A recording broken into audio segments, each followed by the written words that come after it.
The air hung heavy with the scent of damp earth and fading lavender as Clara stepped onto the sagging porch of her grandmother's farmhouse.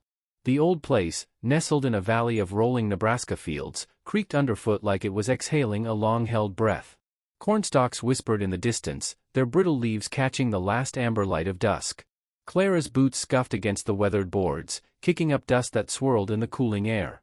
She hadn't been back to Willow Creek in years, not since she was a girl, chasing fireflies through these same fields. Now, at 32, she stood here alone, the weight of her grandmother's death pressing against her chest. Edna Mayhew had passed quietly in her sleep 2 weeks ago, leaving behind this farm and a lifetime of secrets woven into its walls. Clara, the only grandchild, had been summoned by a curt letter from the estate lawyer to settle the property. The farmhouse loomed before her, its peeling white paint and crooked shutters giving it the look of a tired old face. Somewhere beyond the barn, a windmill groaned, its blades slicing through the stillness.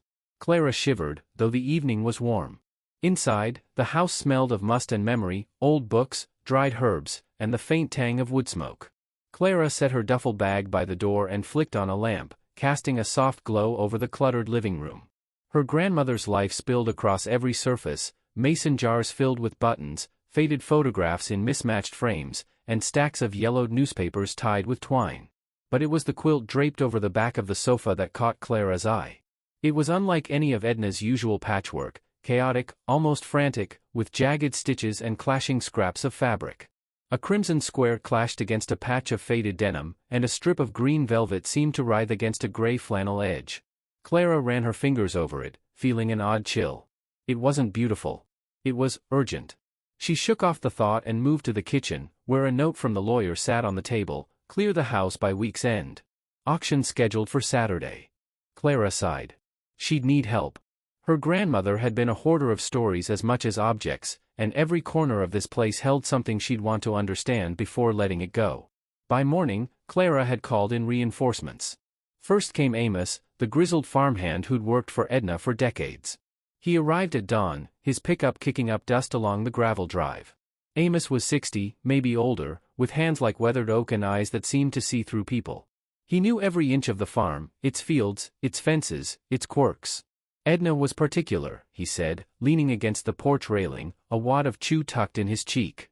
Didn't like folks pokin' around her business.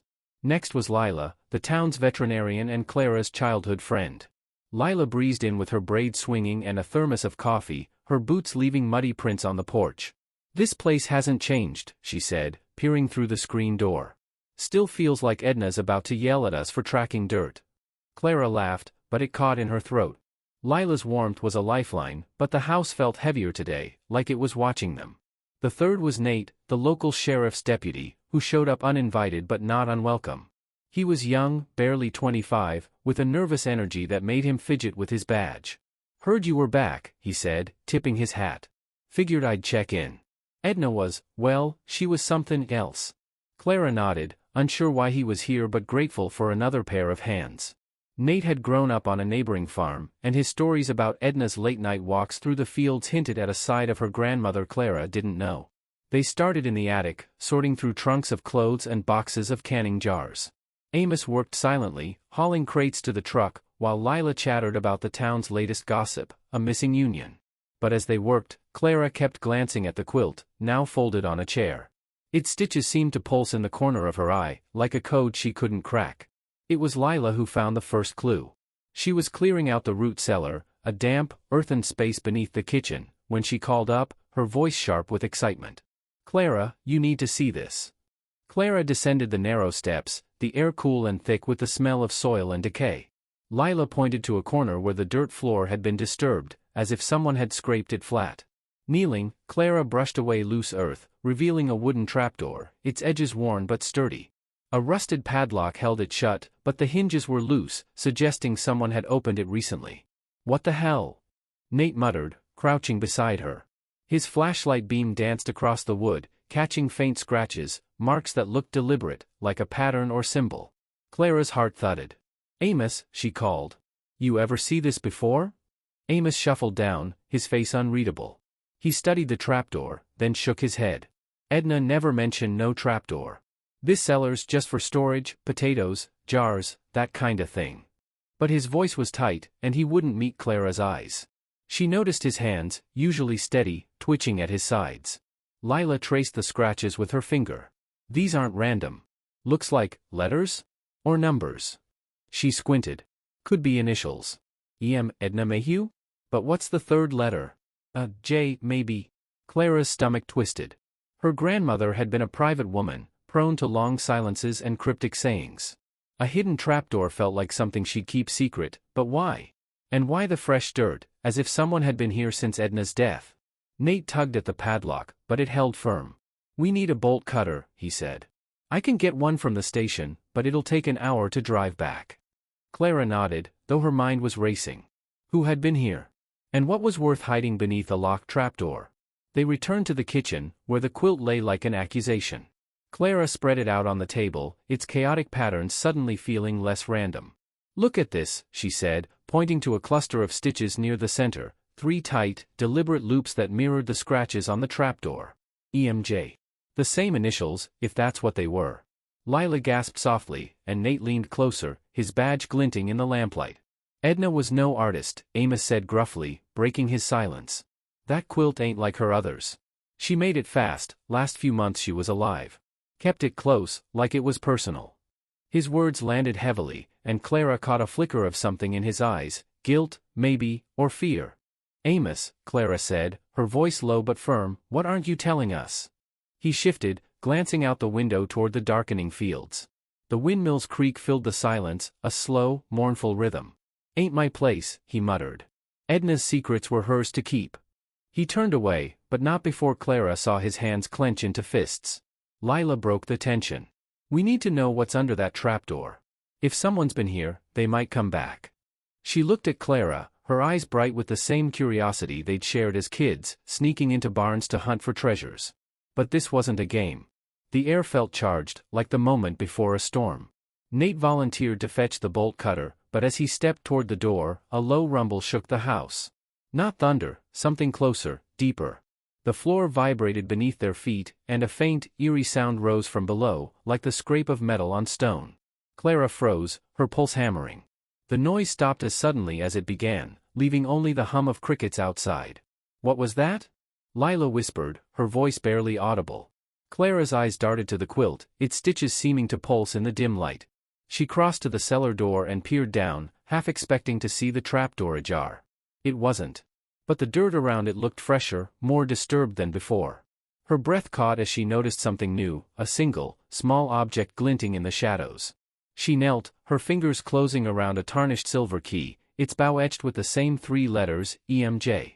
Clara, Nate said, his voice urgent, someone's out there. He pointed through the kitchen window, where a faint silhouette moved against the cornfield's edge, too far to make out but close enough to raise the hairs on Clara's neck. The figure paused, then vanished into the stalks, leaving only the rustle of leaves. Clara clutched the key, its edges biting into her palm. The trapdoor, the quilt, the initials, they were pieces of a puzzle her grandmother had left behind, a mystery buried beneath the farm. And now, someone else was hunting it. The Nebraska dawn broke cold and gray, painting the fields around Edna Mayhew's farmhouse in muted shades of frost. Clara stood on the porch, clutching a mug of coffee that had long gone cold, her eyes fixed on the cornfield where the silhouette had vanished the night before. The silver key, etched with the cryptic initials EMJ, weighed heavy in her pocket. Its discovery in the cellar, alongside the trapdoor and the strange quilt, had kept her awake, her mind churning with questions. Who had been watching them? And what lay beneath the farmhouse that her grandmother had guarded so fiercely? Inside, the kitchen was a hive of quiet tension. Lila sat at the table, sketching the trapdoor's scratched initials onto a napkin, her brow furrowed. Amos leaned against the counter, his weathered hands wrapped around a thermos, his silence louder than words. Nate, back from fetching the bolt cutter, paced near the cellar door, his deputy's badge catching the weak morning light. The rumble they'd heard last night lingered in their minds, an unspoken challenge daring them to dig deeper. We can't just sit here, Clara said, her voice cutting through the stillness. She pulled the key from her pocket and set it on the table next to the quilt. Its stitches, jagged, deliberate, seemed to mock their confusion. That trapdoor's been opened recently. Someone's been down there, and I want to know why. Amos shifted, his boots scuffing the linoleum. Edna didn't take kindly to folks pryin'. If she hid something down there, she had reason. His tone was gruff, but Clara caught a flicker of unease in his eyes, the same shadow she'd seen yesterday when he dodged her questions. Lila looked up from her sketch. Amos, you've been here longer than any of us.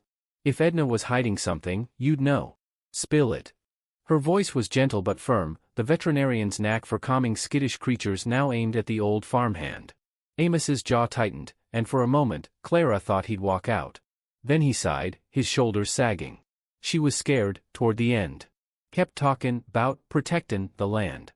Said there was something here nobody could take. Didn't tell me what, just made me promise to keep strangers off the property. He glanced at the quilt, then away. That's all I got. Clara's chest tightened. Her grandmother had always been a fortress of a woman, sharp-tongued, solitary, with a will as unyielding as the prairie itself. The idea of her being scared felt wrong, like a crack in the foundation of this house. Did she say who she was protecting it from? Clara asked. Amos shook his head. Just said, they'll come for it. Never said who. Nate stopped pacing, his hand resting on the bolt cutter. We're wasting time. Let's open that trapdoor and find out what's what. His eagerness was tinged with nerves, his young face betraying a hunger to prove himself. Clara nodded, though doubt gnawed at her. The key might not even fit the lock. And the figure in the cornfield, whoever they were, could be watching even now. They descended into the cellar, the air damp and heavy with the scent of earth and mold. The trapdoor lay in the corner, its edges stark against the packed dirt floor. Nate knelt, his flashlight illuminating the rusted padlock and the scratched initials, EMJ, carved with a shaky hand. Clara handed him the key, her pulse quickening as it slid into the lock with a soft click. It fit perfectly. She exchanged a glance with Lila, whose eyes were wide with anticipation. Nate turned the key, and the lock snapped open with a groan. He lifted the trapdoor, its hinges creaking like a warning. A rush of stale air rose from below, carrying a faint metallic tang. The flashlight beam revealed a narrow shaft with a rusted iron ladder bolted to the wall, descending into darkness. Looks like a storm cellar, Nate said, though his voice lacked conviction. Or something else. Clara peered down, her stomach twisting. The ladder vanished into shadows, and the air felt wrong, like it was holding its breath. I'm going first, she said, surprising herself with her resolve. Lila grabbed her arm, but Clara shook her off. We need answers. I'm not waiting for whoever was out there last night to come back. Amos grunted, his face unreadable. Careful, girl. Some things are better left buried. Ignoring him, Clara gripped the ladder and descended, her boots clanging against the rungs. The air grew colder, thicker, as she reached the bottom, a small, concrete-walled chamber no bigger than a shed. The others followed, their footsteps echoing in the cramped space. Nate's flashlight swept the room, revealing a single wooden crate in the corner, its lid splintered and loose. Dust motes danced in the beam, and the metallic smell was stronger here, sharp and unsettling. Clara approached the crate, her fingers trembling as she lifted the lid. Inside was a jumble of papers, yellowed letters, maps, and what looked like a ledger, its pages filled with tight, hurried handwriting. She pulled out a folded map, its edges frayed, showing the farm and its surrounding fields. Red ink marked a spot near the windmill, circled with the same initials, EMJ. Her breath caught. What was she hiding? Lila crouched beside her, scanning the papers. These look old, decades, maybe. Property deeds, survey notes, and this. She held up a photograph, faded but clear, a young Edna, smiling beside a man Clara didn't recognize, standing in front of the windmill. The man's arm was around Edna's waist, and his face was sharp, almost predatory. Scrawled on the back, in Edna's handwriting, were 3 words, never trust him. Who's this? Clara asked, turning to Amos. His face paled, and he took a step back, his boots scraping the concrete. Don't know, he said too quickly. Never seen him. You're lying, Nate snapped, his voice echoing in the chamber. You worked for her for years. You know something. Amos's eyes darted to the ladder, then back to Clara. I told you, it ain't my place. You're digging into things you don't understand. He turned and climbed out, his heavy steps fading above. Clara's heart pounded. Amos was hiding something, maybe about the man in the photo, maybe about the initials. She tucked the map and photo into her jacket, her mind racing.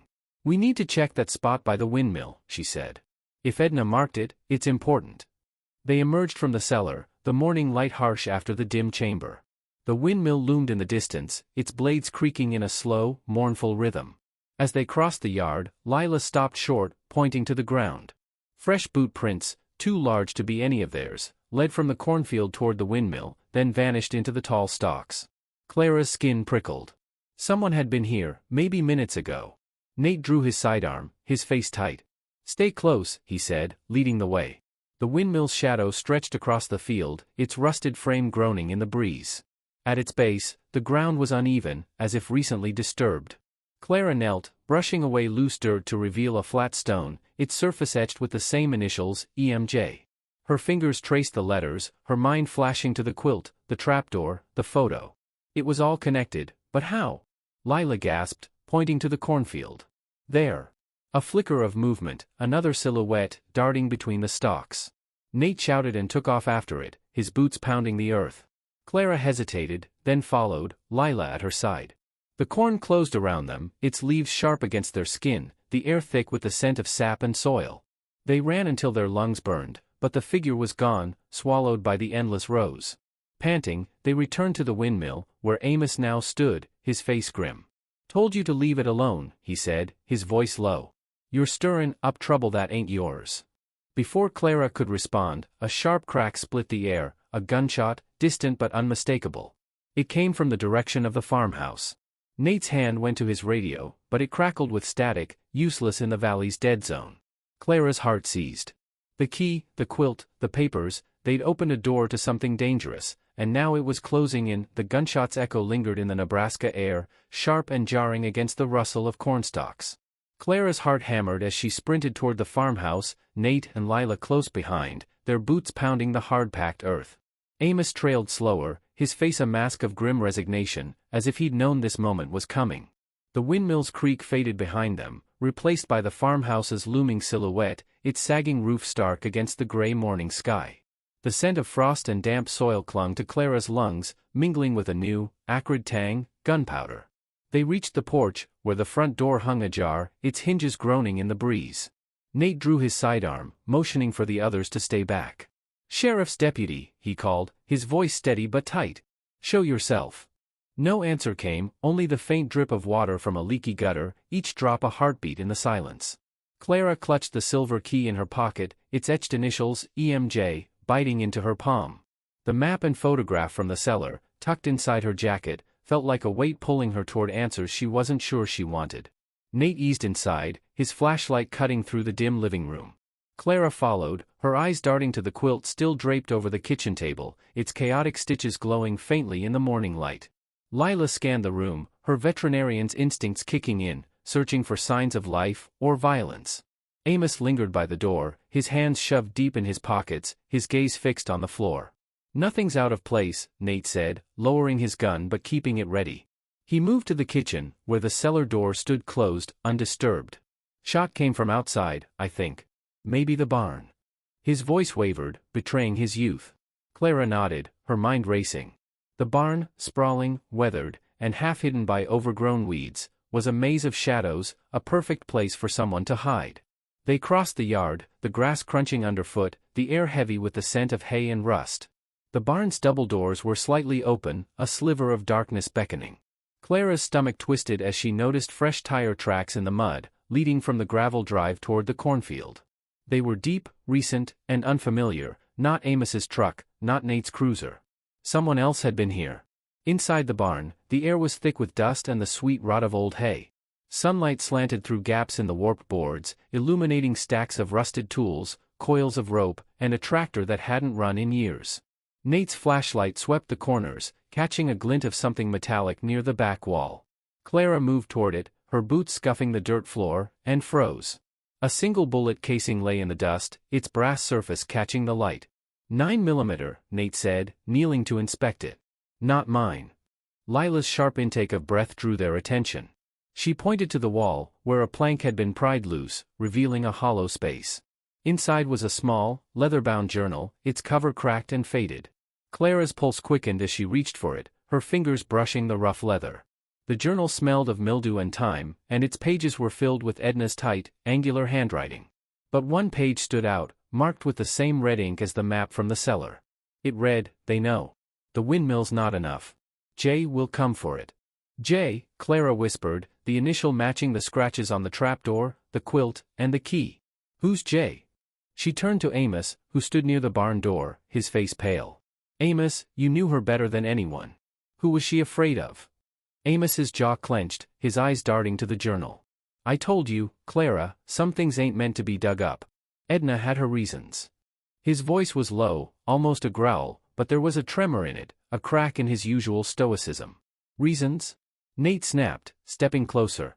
Someone's out here with a gun, Amos. If you know something, you'd better talk before this gets worse. Amos's hands balled into fists, but he said nothing, turning instead to stare out at the cornfield. Clara followed his gaze, her skin prickling. The stalks swayed in the wind, their shadows shifting like whispers. Whoever had fired that shot was still out there, and the journal's warning, Jay will come for it, felt like a noose tightening around them. Lila flipped through the journal, her fingers trembling. There's more here, she said. Dates, numbers, looks like a record of something. Shipments, maybe? Or payments. She stopped on a page with a crude sketch of the farm, the windmill circled in red, just like the map. Whatever this is, it's tied to that spot by the windmill. Clara's mind flashed to the stone they'd found, etched with EMJ. We need to go back there, she said. If Edna marked it twice, it's not a coincidence. But as they stepped out of the barn, a new sound stopped them cold, a low, mechanical hum, like an engine idling in the distance. It was faint, but unmistakable, coming from the direction of the cornfield. Nate's hand went to his radio, but it crackled uselessly. No signal, he muttered. We're too far out. He scanned the field, his gun raised. Could be a tractor, but I don't think so. Clara's heart raced. The tire tracks, the bullet casing, the figure in the stalks, someone was circling them, watching, waiting. She clutched the journal, its weight anchoring her to her grandmother's secrets. We can't just stand here, she said. Let's get to the windmill before they do. They moved quickly, cutting through the field toward the windmill's rusted silhouette. The hum grew louder, then stopped abruptly, leaving only the wind and the creak of the blades. Clara's boots sank into the soft earth as they reached the stone. She knelt, brushing away more dirt, revealing a faint seam around its edges. It's not just a marker, she said, her voice barely above a whisper. It's covering something. Nate and Lila helped her pry at the stone, their fingers scraping against its rough surface. It shifted with a groan, revealing a shallow pit beneath. Inside was a metal box, no bigger than a shoebox, its surface pitted with rust but intact. Clara's breath caught as she lifted it out, its weight heavier than she expected. The lock was small, and the key from the cellar fit perfectly, clicking open with a soft snap. Inside was a single object, a small, tarnished locket, its silver surface engraved with a delicate floral pattern. Clara opened it, revealing a faded photograph of a young girl, no older than 10, smiling shyly. On the opposite side was a lock of dark hair, tied with a thin ribbon. The locket felt warm in her hand, as if it had been waiting for her. Who is this? Lila asked, peering over Clara's shoulder. Edna never mentioned a kid, did she? Clara shook her head, her throat tight. Her grandmother had no other children, no other grandchildren. So who was the girl? And why had Edna buried her locket here, marked with initials that pointed to a mysterious J? Amos, who had been silent, finally spoke. That's enough for today, he said, his voice rough. You're messin' with things you don't understand. He turned to leave, but Clara grabbed his arm. Amos, if you know who this girl is, you have to tell us, she said, holding up the locket. Someone's out there, and they're not playing games. What was Edna hiding? Amos pulled away, his eyes dark with something like regret. You want answers? Look at the land. It's all she cared about. He walked off toward the farmhouse, his shoulders hunched against the wind. Clara stared after him, the locket heavy in her hand. The hum started again, closer now, and a shadow flickered at the edge of the cornfield, a figure, too quick to make out, darting into the stalks. Nate cursed, raising his gun, but Clara stopped him. We can't chase them blind, she said. We need to figure out what this locket means. As they headed back to the farmhouse, the wind carried a new sound, a low, rhythmic thumping, like footsteps in the distance. Clara's grip tightened on the locket, its edges pressing into her skin. The mystery was deepening, and the rural vastness around them felt less like a refuge and more like a trap. The Nebraska wind howled across the fields, carrying the faint thump of footsteps that faded into the cornstalks. Clara clutched the tarnished locket, its floral engravings catching the pale midday light as she stood by the windmill, the metal box at her feet. The photograph inside, of a young girl with a shy smile, burned in her mind, a puzzle piece that didn't fit. Who was she? And why had Edna buried her memory beneath a stone marked EMJ? The rhythmic creak of the windmill's blade seemed to mock their questions, each turn a reminder of the secrets this farm held. Nate scanned the cornfield, his sidearm still drawn, his jaw tight. "Whoever's out there, they're toying with us," he said, his voice low. "That shot, those tracks, they want us scared." His flashlight swept the stalks, but the shadows gave nothing away. Lila knelt by the box, her fingers tracing the rusted edges, her veterinarian's precision steady despite the tension. "This locket's old," she said. "Maybe as old as Edna was. But why hide it? And who's Jay?" Clara's eyes flicked to Amos, who lingered at the edge of the group, his weathered face unreadable. His cryptic words, "Look at the land," echoed in her head, but his silence was a wall she couldn't breach. "Amos," she said, her voice sharp, "you keep dodging us. If you know who this girl is, or what J stands for, say it now. We're not kids playing hide-and-seek." Amos met her gaze, his eyes like storm clouds. "I made a promise to Edna," he said, his voice rough as gravel. "Some things you don't break, no matter who's a-skinned." He turned toward the farmhouse, his boots kicking up dust, but Clara caught the tremor in his hands. He was scared. Of what, she couldn't tell. "We need to regroup," Nate said, holstering his gun. "Whoever's out there knows this land better than we do. We're sitting ducks in the open." Clara nodded, tucking the locket into her pocket alongside the key and the journal. The weight of her grandmother's secrets was growing heavier, pulling her deeper into a mystery that felt alive, watching. Back in the farmhouse, the kitchen was a cocoon of warmth against the chill outside. The quilt lay on the table, its jagged stitches a map of Edna's final days. Clara spread out the journal, the map, and the photograph from the cellar, piecing together fragments. The journal's pages were dense with numbers, dates, quantities, and cryptic notes like "delivered to J" and "payment due." The map's red circle around the windmill matched the stone's location, but a new detail caught her eye, a faint line, drawn in pencil, leading from the windmill to a corner of the property near the creek bed. Lila traced the line with her finger. "This could be a path," she said. "Or a boundary." Edna was meticulous about her land. Maybe she was marking something she didn't want found. Her voice was steady, but her eyes flicked to the window, where the cornfield loomed like a living wall. Nate leaned over the map, his brow furrowed. "There's nothing out by the creek. Just rocks and a dry bed. But those tire tracks we saw, they headed that way." He tapped the map, then looked at Clara. "We need to check it out. If someone's sneaking around, that's where they're going." Clara hesitated. The gunshot, the figure in the stalks, the hum of an engine, they were being hunted, or at least watched. But the locket's photograph haunted her, its young face demanding answers. "Okay," she said finally. "But we stick together. No splitting up." They set out, the midday sun casting long shadows across the fields. The creek bed was a half-mile from the farmhouse, hidden by a tangle of willows and scrub brush. The air grew sharper as they approached, carrying the faint mineral scent of dry earth. Clara's boots crunched on gravel, her eyes scanning for signs of the intruder. The tire tracks reappeared, faint but unmistakable, leading to a cluster of boulders near the creek's edge. Among them was a flat stone, larger than the one by the windmill, its surface unmarked but oddly clean, as if recently swept. Nate knelt, brushing away loose dirt. "Another hiding spot?" he asked, his voice tense. He pried at the stone, revealing a shallow hollow beneath. Inside was a small canvas bag, its fabric stained with age. Clara's heart thudded as she opened it, revealing a bundle of letters tied with twine. The envelopes were yellowed, addressed to Edna in a looping, unfamiliar hand. One was marked with a single initial, J. Lila's breath caught. "These are from the same person in the photo, aren't they?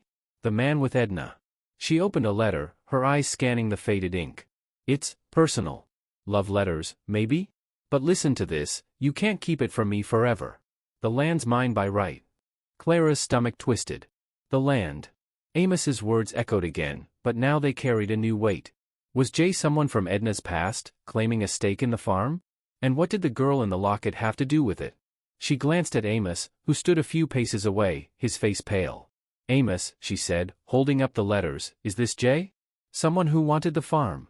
Amos's eyes darkened, but before he could speak, a sharp crack split the air, not a gunshot this time, but the snap of a branch. Nate spun, his gun raised, as a figure emerged from the willows. It was a man, lean and weathered, his face half hidden by a battered hat. He raised his hands, his voice calm but edged. "Easy, deputy. I'm not here to cause trouble." "Who are you?" Nate demanded, his finger hovering near the trigger. "Name's Elias," the man said, stepping closer. His eyes, sharp and gray, locked onto Clara. "I knew Edna. Heard you were digging into her business, so I came to see for myself." His gaze flicked to the letters in Clara's hand, and his expression hardened. "You shouldn't be messin' with those." Clara's grip tightened on the letters. "You know what these are? Who's Jay?" Elias's presence felt like a spark in dry grass, dangerous, unpredictable. The hum of an engine flickered in her memory, and she wondered if he'd been the one watching them. Elias hesitated, then sighed. "Jay was someone Edna loved, a long time ago. He's gone now, but he left a mark. Those letters, they're private. Let 'em be." His voice was soft, almost pleading, but there was a steel beneath it that made Clara's skin crawl. Amos stepped forward, his voice low. "Elias, you got no business here. Edna's gone. Let it rest." The two men locked eyes, a silent history passing between them. Clara's pulse raced. Amos knew Elias, and maybe Jay, too. Nate lowered his gun slightly, but his stance remained tense. "You're not telling us everything," he said to Elias. "If you know about these letters, you know what's going on. Start talking, or you're coming with me to the station." Elias's lips twitched, almost a smile. "You're out of your depth, kid. This ain't about law. It's about promises." He turned to Clara, his eyes softening. "Edna trusted you, Clara. That's why you're here. But trust works both ways. Be careful who you give it to."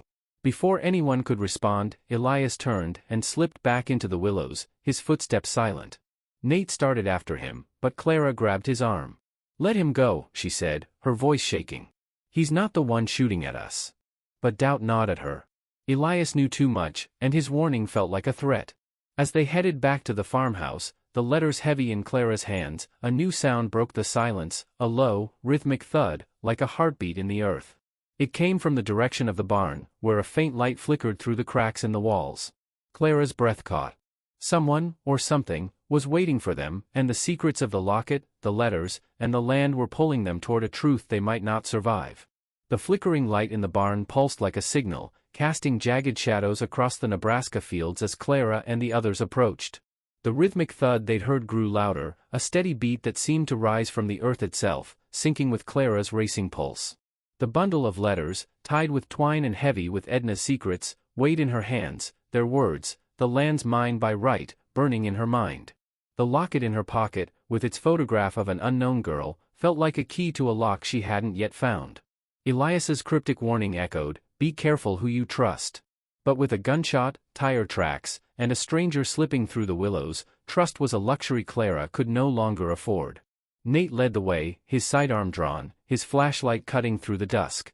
The barn loomed ahead, its weathered boards creaking in the wind, the scent of hay and rust thick in the air.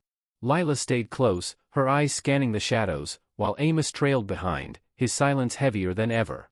Clara caught his glance toward the cornfield, where the stalks swayed like a restless sea. He knew more than he was saying, about Elias, about Jay, about the girl in the locket. But every question she asked hit a wall, and time was running out. The barn doors were ajar, the flickering light spilling from within. Nate paused, signaling for quiet. The thudding stopped, replaced by a soft scrape, like metal on wood. Clara's heart thudded as she clutched the letters tighter. "Someone's in there," she whispered, her voice barely audible over the windmill's distant groan. Nate pushed the door open, his flashlight sweeping the interior. The light caught stacks of hay bales, rusted tools, and the old tractor, its tires sagging into the dirt floor. At the far end, near the pried loose plank where they'd found the journal, a lantern swung gently from a hook, its flame casting wild shadows. Beneath it stood a figure, Elias, his battered hat tilted back, his hands busy with a shovel. He was digging, the blade biting into the dirt with a rhythmic crunch. "Drop it!" Nate barked, his gun trained on Elias. The man froze, his gray eyes glinting in the lantern light. He raised his hand slowly, the shovel clattering to the ground. "Didn't mean to scare you," Elias said, his voice calm but edged with exhaustion. "Just looking for what's mine." His gaze flicked to the letters in Clara's hands, then to Amos, who stood rigid by the door. "You know what I'm talking about, don't you, Amos?" Amos's face hardened, but he said nothing, his hands clenched into fists. Clara stepped forward, her voice steady despite the fear coiling in her gut. What's yours, Elias? These letters? The locket? Or something else Edna hid? She held up the bundle, the twine fraying under her grip. And who's Jay? The man in the photo? The one who wanted the land? Elias's lips twitched, a half-smile that didn't reach his eyes. You're getting close, Clara. Too close. He nodded toward the hole he'd been digging, no bigger than a foot deep. Edna buried more than you know. Not just trinkets. Truths. Nate kept his gun raised, his voice sharp. Enough games. You fired that shot, didn't you? You've been skulking around, watching us. Why? Elias shook his head. Wasn't me shootin'. But I know who was. He glanced at Amos again, and the air between them crackled with unspoken history. Tell Amos. Tell about Jonah. Clara's breath caught. Jonah. The J in EMJ. Her mind raced to the quilt, the trapdoor, the stone, all marked with those initials. Edna Mayhew, and Jonah. She turned to Amos, her voice trembling with anger. Who's Jonah, Amos? And don't you dare lie to me again. Amos's shoulders sagged, the fight draining from him. He leaned against the barn wall, his voice low and rough. Jonah was Edna's brother. Younger by 10 years. They were close, once. But he changed. Got greedy. Wanted the farm for himself. He paused, his eyes distant, fixed on the lantern's flickering flame. He's the one in that photo with her. The one who wrote those letters. Clara's heart sank. The man in the photograph, arm around a young Edna, wasn't a lover but her brother. The love letters weren't romantic, they were demands, laced with betrayal. She opened the locket, staring at the girl's face. And her, she asked, holding it up. Who's the girl? Amos's eyes widened, and for the first time, he looked truly shaken. That's Mary. His voice broke on the name. Edna's daughter. The words hit like a thunderclap. Clara staggered back, the locket slipping from her fingers to the dirt. Daughter, she whispered. Edna never had a daughter. I'd know. I'm her only family. Amos shook his head, his voice barely audible. She kept Mary's secret. Had her young, out of wedlock. Gave her up to protect her, from Jonah, from the town's judgment. Nobody knew but me, and Elias. He shot a glance at the other man, who nodded slowly. Elias picked up the shovel, his movements deliberate. Jonah found out about Mary years later. Thought he could use her to get the farm. Said it was his birthright, since Edna shamed the family. He came back, years ago, demanding his share. Edna fought him off, hid everything, letters, the locket, even Mary's existence. Buried it all to keep him away. Clara's mind reeled. Her grandmother had a daughter, her mother, maybe? No, the timeline didn't fit. Clara's mother was born later, to a different father. Mary was a sister, a hidden aunt, lost to time. The quilt, the trapdoor, the locket, they weren't just hiding Edna's past, they were protecting a child. But from what? And why was Jonah, long gone, still casting a shadow? Lila, who had been silent, stepped forward, her voice shaking. If Jonah's dead, who's out there? Who fired that shot? And why are you digging, Elias? She pointed to the hole, where the dirt was freshly turned, revealing the edge of something metallic, a second box, smaller than the one by the windmill. Elias's face darkened. Jonah's not dead, he said, his words slicing through the barn's heavy air. He's back. Been back for months, watchin' the farm, waitin' for Edna to die. That shot? That was him, markin' his claim. Clara's blood ran cold. The figure in the cornfield, the tire tracks, the hum of an engine, it was Jonah, her grandmother's brother, come to reclaim what he believed was his. She looked at Amos, who wouldn't meet her eyes. You knew, she said, her voice breaking. You knew he was alive, and you let us stumble into this? Amos's silence was answer enough. Nate cursed, his gun still trained on Elias. Where is he? If Jonah's out there, we need to find him before he comes back with more than a warning shot. Elias shook his head. You won't find him. He knows this land better than anyone. But he'll come to you, when he's ready. He knelt by the hole, prying the small box free. It was locked, like the others, but its surface was etched with a single word, Mary. Clara's heart stopped. The box felt like a final piece, a truth Edna had buried deeper than the rest. She reached for it, but Elias pulled it back. Not yet, he said. You open this, there's no goin' back. Jonah's watchin', and he'll kill to keep it closed. Before Clara could respond, a deafening crash shook the barn. The lantern fell, its flame guttering out, plunging them into darkness. A low laugh echoed from outside, chilling and deliberate, followed by the roar of an engine tearing through the night. Clara's hand closed around the locket in the dirt, her mind racing. Jonah was here, and the secrets of the farm were no longer buried. They were hunting her. The barn's darkness swallowed them, the fallen lantern's embers fading into the dirt floor. The low, mocking laugh from outside lingered in Clara's ears, underscored by the roar of an engine fading into the Nebraska night. Jonah, Edna's brother, the shadow haunting the farm, was out there, his presence a blade held over their heads. Clara's hand tightened around the locket, its engraved surface warm against her palm, the photograph of Mary, her grandmother's hidden daughter, burning in her mind. The small box Elias clutched, etched with Mary's name, sat at the heart of it all, a final secret Edna had buried beneath the land she'd fought to protect. Nate's flashlight flickered back on, its beam cutting through the gloom. His face was pale, his gun still raised, though his hands trembled. "He's playing with us," he said, his voice tight. "Jonah's out there, and he knows we've got the box." Lila stood close, her eyes wide but steady, her veterinarian's calm battling the fear in her posture. Amos, near the barn door, was a statue of regret, his silence a confession of complicity. Elias, still gripping the box, met Clara's gaze, his gray eyes unreadable. "You open this," he said, his voice low, "and Jonah comes for blood." Clara's chest ached with the weight of it all, the quilt, the trapdoor, the letters, the locket, and now this box, all pieces of a puzzle her grandmother had died to protect. "Then we end this tonight," she said, her voice steady despite the fear clawing at her. "We find Jonah, and we finish what Edna started." She took the box from Elias, its cold metal grounding her. "But first, we open this." They moved to the farmhouse, the night pressing close, the cornfields rustle a constant whisper of danger.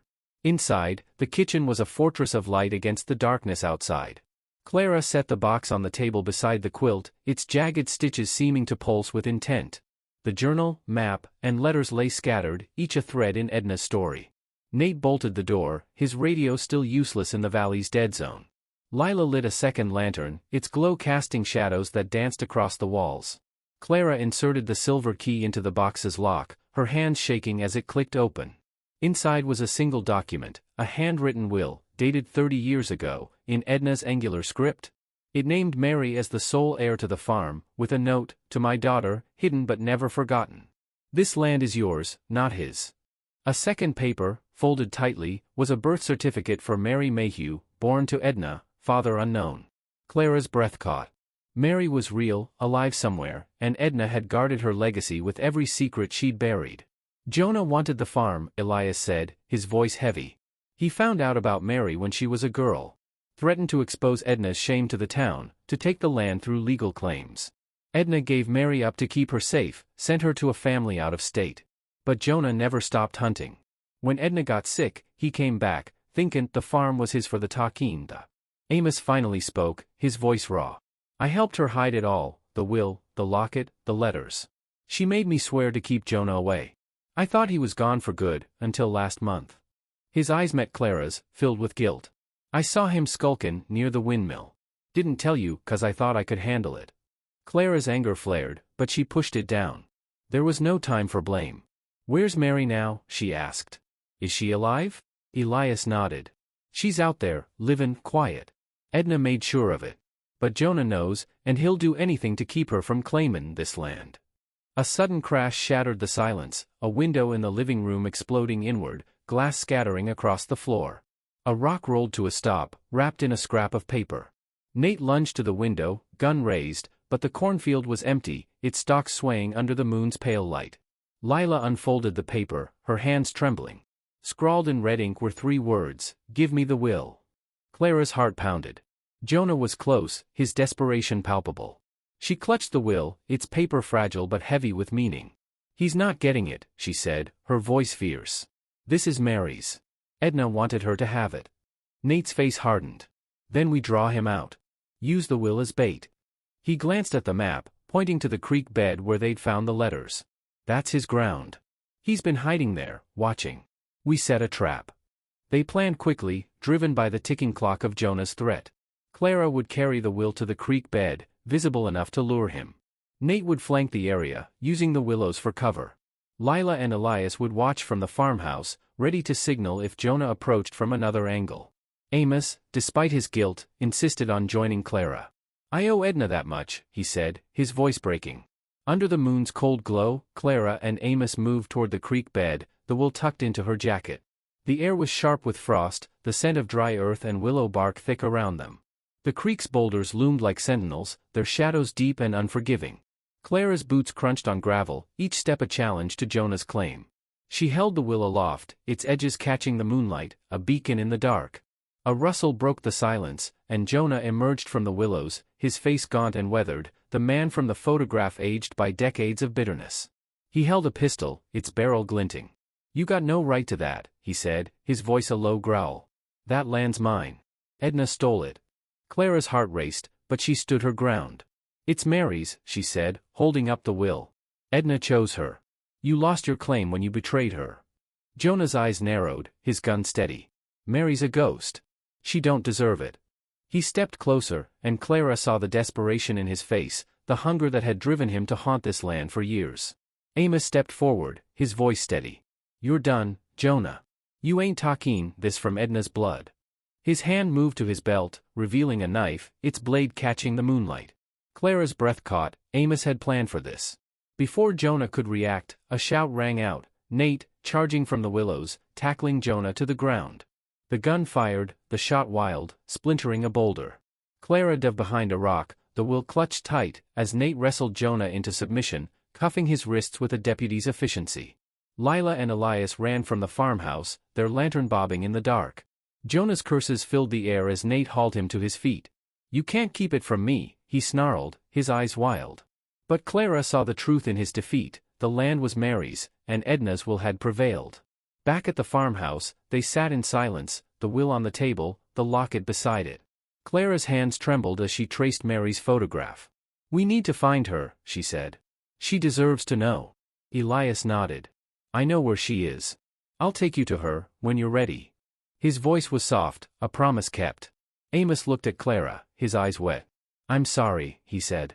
"I should have told you sooner. Edna trusted me, and I failed her." Clara reached for his hand, a small act of forgiveness. "You didn't fail her tonight," she said. The lesson settled over her like dust. Trust was fragile, but it could be rebuilt, one choice at a time. Edna had trusted the land to hold her secrets, and Clara had trusted her instincts to uncover them. Now, it was time to trust Mary with her legacy. As dawn broke, painting the fields in gold, Clara stood on the porch, the quilt draped over her shoulders.